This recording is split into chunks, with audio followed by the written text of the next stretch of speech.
I've always been interested in being in patient care.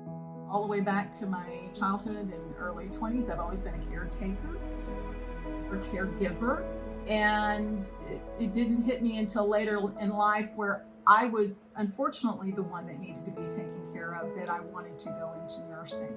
I think nursing has such an aura around caring and compassion and such a wonderful presence.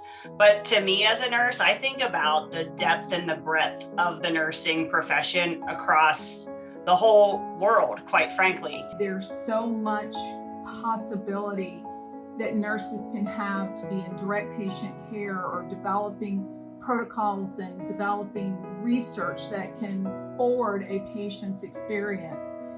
It gives you the opportunity to do so much more than you could ever think you could. People don't even think about all the areas in their lives that nurses touch. It's not a one size fits all.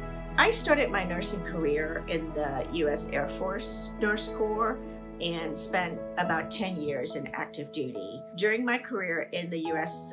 Air Force, I was involved in a project to roll out a lab information system. So that got me interested in informatics. And I was very interested in how the information system can help nurses in delivering patient care. As an informaticist, what I want to do is find the ways we can help support those nurses. I really think that where our burden in healthcare technology right now is trying to find a way to make the most efficient use of a staff nurse's time.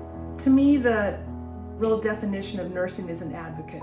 Not just an advocate for the patients, but an advocate for the profession. So really talking about, how do I make sure that in the workplace nurses are recognized? How do I make sure in my community nurses are appreciated?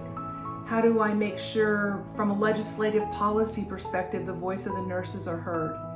And I think that's the biggest challenge our healthcare system has right now is this nursing shortage. And so we need to be able to help make the nurses feel safer, more engaged, and help that job satisfaction that's been plummeting over the past 3 years. The nursing shortage in this country is unprecedented. We have to do whatever we can for those nurses and for those nursing leaders to not only help make them more efficient, more productive, right? They are the heart and soul of healthcare. And if Simpler is going to be a healthcare company, what better to do than to align ourselves with the heart and soul of healthcare?